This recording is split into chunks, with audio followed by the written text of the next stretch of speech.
আবদুল্লাহ নামে এক ভাই প্রশ্ন করেছেন, বাথরুমে গিয়ে অনেকে মৃত্যুবরণ করেন। বাথরুমে মৃত্যু কি ভালো না মন্দ জানতে চাই। প্রিয় ভাই আবদুল্লাহ, আপনার এই প্রশ্নের উত্তরে বলবো যে পৃথিবীতে যতটি প্রাণ আছে প্রতিটি প্রাণকেই মৃত্যুবরণ করতে হবে। সূরাত আলী ইমরানের 185 নম্বর আয়াতে আল্লাহ তাআলা ইরশাদ করছেন, কুল্লু নাফসিং যায়িকাতুল মাউত, অর্থাৎ প্রতিটি আত্মাকে মৃত্যুর স্বাদ আস্বাদন করতে হবে। আমরা পৃথিবীতে যারাই এসেছি আবার এই পৃথিবী থেকে বিদায় নিতে হবে, আমাদেরকে মৃত্যুবরণ করতে হবে। এটা হচ্ছে চিরসত্য বা মহাসত্য, এবং এই চিরসত্যটি কম বেশি আমরা সবাই জানি। কিন্তু আমরা কোথায় মৃত্যুবরণ করব এ ব্যাপারে আমরা কিছুই জানি না। কিভাবে আমাদের মৃত্যু ঘটবে, কোন প্লেসে, কোন জায়গাতে আমরা মরব, এ ব্যাপারে আমরা কিছু জানি না। এবং সে ব্যাপারে সূরাতুল লোকমানের 34 নম্বর আয়াতে আল্লাহ তাআলা ইরশাদ করছেন, ওয়ামা তাদরি নাফসুম বিআইয়ি আরদিন তামুত ইন্নাল্লাহা আলিমুন খবীর। অর্থাৎ কোনো মানুষই জানে না, কোনো প্রাণী জানে না যে সে কোন প্লেসে, কোন জায়গায় মৃত্যুবরণ করবে। এ ব্যাপারে শুধুমাত্র কেবলমাত্র আল্লাহ তাআলাই জ্ঞান রাখেন। ইন্নাল্লাহা আলিমুন খবীর, তিনি মহাজ্ঞানী এবং সব ব্যাপারে তিনি খবর রাখেন। তাহলে কোরআনের দুটি আয়াতের মাধ্যমে আমরা জানতে পারলাম যে আমরা প্রত্যেকেই মৃত্যু স্বাদ আস্বাদন করতে যাচ্ছি, আমরা মরবো এটা নিশ্চিত, কিন্তু কোথায় মরব, কোন জায়গায় আমাদের মৃত্যু ঘটবে, সংঘটিত হবে, এই ব্যাপারে আমরা কিছুই জানি না। এবার যদি আমরা সরাসরি প্রসঙ্গে আসি, সেটা হচ্ছে বাথরুমে গিয়ে যদি কেউ মৃত্যুবরণ করে, হ্যাঁ সেটা হতে পারে। বাথরুমেও কেউ মৃত্যুবরণ করতে পারে, এবং অনেক সময় আমরা শুনেছি যে বাথরুমে অনেকে ইন্তেকাল করেছেন, মৃত্যুবরণ করেছেন। এখন এই বাথরুমে মৃত্যুবরণ করা এটা ভালো কি মন্দ, এটা তিনি জানতে চেয়েছেন। আসলে বাথরুমের ভেতরে কেউ মৃত্যুবরণ করলে এটা ভালো মৃত্যু নাকি খারাপ মৃত্যু, এ ব্যাপারে কোনো হুকুম দেওয়ার বা ডিসিশন দেওয়ার সুযোগ আসলে আমাদের নেই। কারণ এ ব্যাপারে ইসলাম আমাদেরকে কিছু জানায়নি। কারণ নিছক বাথরুমের ভেতর মৃত্যু যদি হয় তাহলে এটা খারাপ মৃত্যু বা খারাপ সাইন, সে জাহান্নামে যাবে, এরকম কথা বলার কোনো সুযোগ নেই। নিছক একটা নির্দিষ্ট জায়গায় কারণ মৃত্যুর কারণে এটা খারাপ মৃত্যু বা ভালো মৃত্যু বলে আসলে কোনো ধরনের সিদ্ধান্তে আসা যায় না। কারণ বাথরুমে নানাভাবে মানুষের মৃত্যু হতে পারে। কেউ হয়তো অজু করতে যেয়ে বাথরুমের ভিতরে মৃত্যুবরণ করেছে, অথবা কেউ গোসল করতে যেয়ে মৃত্যুবরণ করেছে, এটাও হতে পারে, অথবা প্রাকৃতিক কাজ সারতে যেয়ে বাথরুমে তার মৃত্যু হয়েছে। এর কোনোটির ক্ষেত্রেই এই মৃত্যুটি খারাপ মৃত্যু এভাবে কোনো সিদ্ধান্তে আসা যাবে না। সিদ্ধান্তে আসা যাবে এভাবে, অথবা ধারণা করা যাবে, প্রবল ধারণা করা যাবে এভাবে যে সে তার জীবনটা কিভাবে কাটিয়েছে। তিনি যদি ইমানের উপর থাকেন, ইস্তেকামতের উপর থাকেন, আল্লাহ এবং আল্লাহ রাসূলের উপর দৃঢ় বিশ্বাসের উপর থাকেন, তিনি যদি সৎ কর্ম করে থাকেন এই পৃথিবীতে, তাহলে তার বিদায়টা, তার মৃত্যুটা ভালো মৃত্যু হয়েছে বলে আমরা প্রবল ধারণা রাখতে পারি। কিন্তু কে জান্নাতি হবে আর কে জাহান্নামী হবে এ ব্যাপারে শুধুমাত্র আল্লাহ তাআলা ডিসিশন দিতে পারেন। এক্ষেত্রে অনেকে একটি হাদিসের মিস ইন্টারপ্রিটেশনের কারণে এই ধরনের ধারণা করে থাকতে পারেন যে হাদিসটি সহিহ বুখারীতে এসেছে। আল্লাহর হাবিব সাল্লাল্লাহু আলাইহি ওয়াসাল্লাম বলেছেন, ইন্নামাল আমালু বিল খাওয়াতিম, অর্থাৎ মানুষের কর্মফল নির্ধারিত হয় তার শেষ কাজের উপর ভিত্তি করে। তার শেষ জীবনটা যদি ভালো হয় তাহলে তার মৃত্যুটা ভালো হয়েছে বলে ধরা হবে। এই হাদিসের মিস ইন্টারপ্রিটেশনের কারণে অনেকে হয়তো ধারণা করতে পারেন যে বাথরুমের ভেতরে কারণ মৃত্যু ঘটলেই সেটা খারাপ মৃত্যু। আসলে ব্যাপারটি এমন নয়। হাদিসে যে বিল খাওয়াতিম বলা হয়েছে, এর ব্যাখ্যা এসেছে যে বিল খাওয়াতিম মানে হচ্ছে মা ইয়ামালুহু ফি আখিরি হায়াতি, সেটা শেষ জীবনে কি কাজ করেছে সেটার উপর ভিত্তি করে তার মৃত্যুটা ভালো নাকি খারাপ এটা নির্ধারিত হবে।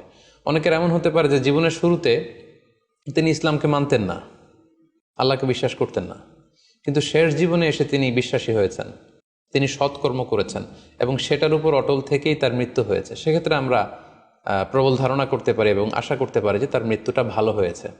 কিন্তু নিছক বাথরুমের ভেতরে যদি কারো মৃত্যু ঘটে, এই কারণে এটা ভালো মৃত্যু নাকি খারাপ মৃত্যু সেই সিদ্ধান্তে আসা যাবে না। তবে কোরআন সুন্নাহ আমাদেরকে কিছু আলামত বা সাইন দিয়েছে। এই সাইন বা নিদর্শনগুলো খেয়াল করে আমরা বুঝতে পারি যে কারণ মৃত্যুটা ভালো মৃত্যু হয়েছে নাকি খারাপ মৃত্যু হয়েছে। সেক্ষেত্রে শুরুতে আমরা আলামাতু সুইল খাতিমা, কারণ মৃত্যুটা খারাপ কিনা বা মন্দ মৃত্যু বা মন্দ বিদায় কিনা সেটা আমরা শুরুতে শুনব। সেক্ষেত্রে আমরা যদি কোরআন সুন্নাহর দিকে তাকাই তাহলে দেখব যে কোরআন সুন্নাহ আমাদেরকে জানিয়েছে কেউ যদি আত্মহত্যা করে মৃত্যুবরণ করে তাহলে এটা আমরা বলতে পারি যে এটা একটা খারাপ মৃত্যু ছিল। কারণ আল্লাহ রাসূল সাল্লাল্লাহু আলাইহি ওয়াসাল্লাম ইরশাদ করেছেন, সহিহ বুখারীতে এসেছে, মান কাতালা নাফসাহু বিশাইইন উযযিবা বিহি ইয়াউমাল কিয়ামাহ, যে ব্যক্তি তার নিজেকে যেই জিনিস দিয়ে আত্মহনন করবে বা আত্মহত্যা করবে, কিয়ামতের দিন তাকে সেই শাস্তি দেওয়া হবে। লেটসে কেউ যদি ছুরি দিয়ে স্ট্যাবিং করে তার প্রাণ হনন করে, জাহান্নামে সে কেবল জাহান্নামের ছুরি দিয়ে নিজের পেটের ভেতরে এরকম ছুরিকাঘাত করতেই থাকবে, এটাই হবে তার শাস্তি। কেউ যদি বিষ পানের মধ্য দিয়ে সুইসাইড করে, তাহলে জাহান্নামে তার শাস্তি হবে জাহান্নামের বিষ খেয়ে খেয়ে সেই কষ্ট বা শাস্তি ভোগ করবে। কেউ যদি গলায় দড়ি দিয়ে বা ওড়না পেঁচিয়ে গলায় ফাঁস লাগিয়ে সুইসাইড করে, তাহলে আল্লাহ রাসূল সাল্লাল্লাহু আলাইহি ওয়াসাল্লামের হাদিস অনুযায়ী জাহান্নামে সে গলাতে শুধু ফাঁস লাগাতেই থাকবে। তাহলে আল ইন্তিহার মানে সুইসাইড, আত্মহত্যা করে যদি কেউ মারা যায়, সেক্ষেত্রে আমরা বলতে পারি যে এটি খারাপ মৃত্যু ছিল, মৃত্যুটি ভালো ছিল না। তাছাড়া কোনো ব্যক্তি যদি কবিরা গুনাহ সম্পাদন করা অবস্থায় ইন্তেকাল করে, লেটসে কেউ মদ পান করা অবস্থায় তার মৃত্যু ঘটেছে, কিংবা ব্যভিচার করা অবস্থায় তার মৃত্যু ঘটেছে, কিংবা কারো উপর সে জুলুম বা অত্যাচার করছিল, এরকম বড় কোনো কবিরা গুনাহ সম্পাদন করা অবস্থায় যদি কারো মৃত্যু ঘটে যায়, সেক্ষেত্রে বলা যেতে পারে যে মৃত্যুটি খারাপ ছিল। পাশাপাশি বাবা মা যদি কোনো ভ্যালিড কারণে সন্তানের অন্যায়ের কারণে সন্তানের প্রতি রেগে থাকেন এবং ওই অবস্থায় যদি সন্তানের মৃত্যু ঘটে, তাহলে এটি একটি খারাপ মৃত্যু ছিল বলে ধারণা করা যেতে পারে। এবং স্বামী যদি তার স্ত্রীর প্রতি রেগে থাকে কোনো স্ত্রীর অন্যায়ের কারণে, এবং সেই অবস্থায় যদি স্ত্রীর মৃত্যু ঘটে, তাহলে এই মৃত্যুটি মন্দ মৃত্যু বা খারাপ বিদায় ছিল বলে আমরা ধারণা করতে পারি। সবশেষে বলবো যে কোনো ব্যক্তির মৃত্যুতে যদি গোটা মুসলিম উম্মাহ, মুসলিম কমিউনিটি আনন্দ প্রকাশ করে, উল্লাস করে, এটাও ওই ব্যক্তির খারাপ মৃত্যু ছিল বলে ধরে নেওয়া হবে। কারণ সবাই তার অন্যায় থেকে, অত্যাচার থেকে, তার অনিষ্ট থেকে বাঁচার জন্য চাচ্ছিল, তার হাফ ছেড়ে বেঁচেছে। সো মুসলিম উম্মাহ যদি, গোটা মুসলিম উম্মার ভালো লোকরা যদি কারোর মৃত্যুতে আনন্দ প্রকাশ করে, তাহলে তার মৃত্যুটা খারাপ মৃত্যু ছিল বলে ধরে নেওয়া যাবে। এই সমস্ত আলামতগুলো যদি আমরা খেয়াল করি, এগুলোর ভিত্তিতে বলা যেতে পারে যে তার মৃত্যুটা মন্দ ছিল, তার বিদায়টা খারাপ ছিল।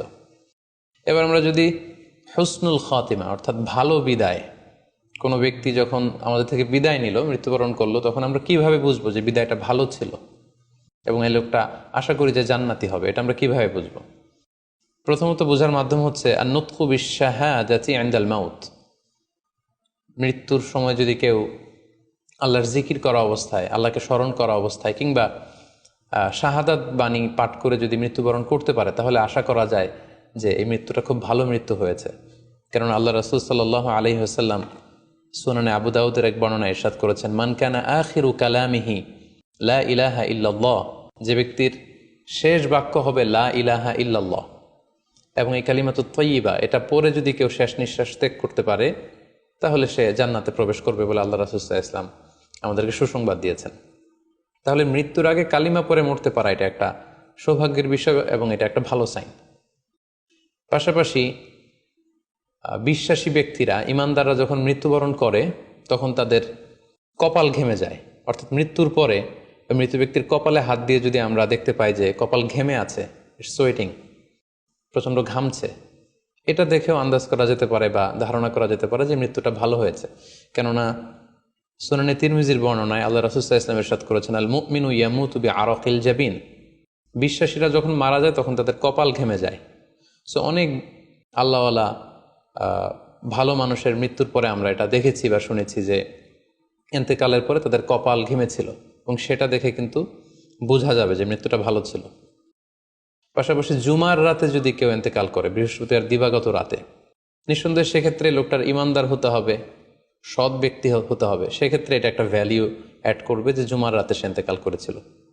রমাদান মাসে যদি কেউ ইন্তেকাল করে, এটা একটা খুশনসিব তার জন্য।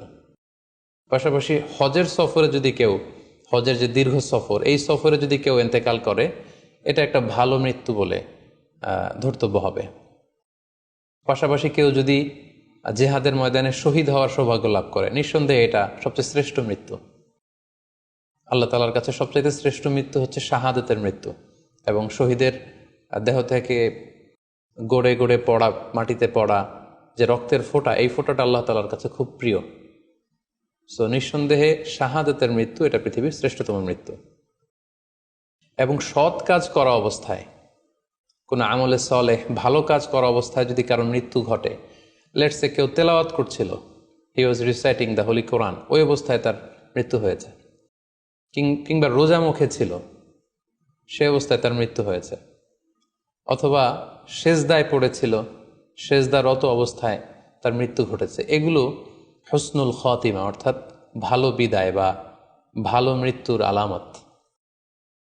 তাহলে আমরা সুউল খাতিমা এবং আলামত হুসনুল খাতিমা কোন কোন আলামত দেখে আমরা বুঝবো যে মৃত্যুটা খারাপ মৃত্যু ছিল, এবং কোন কোন আলামত দেখে আমরা বুঝবো যে এটা ভালো মৃত্যু ছিল, কোরআন সুন্নাহর আলোকে সেগুলো আমরা জানতে পারলাম। এর কোথাও কিন্তু বাথরুমের ভেতরে মৃত্যুবরণ করলে এটা ভালো মৃত্যু বা খারাপ মৃত্যু, এর কোনোটাই কিন্তু সিদ্ধান্তে আসা যাচ্ছে না।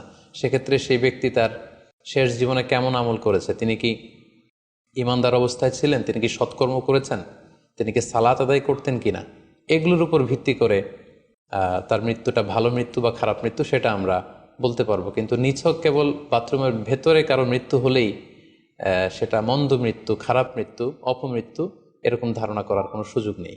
আশা করি আপনি প্রশ্নের উত্তর পেয়েছেন। আল্লাহ তাআলা আমাদের সবাইকে ইসলামকে সঠিকভাবে বুঝার, জানার এবং সে অনুযায়ী মানার তৌফিক দান করুক। হাযা মা ইনদি ওয়াল ইলমু ইনদাল্লাহ আলাইহি তাওয়াক্কালতু ওয়া ইলাইহি উনীব। আসসালামু আলাইকুম ওয়া রাহমাতুল্লাহি ওয়া বারাকাতুহু।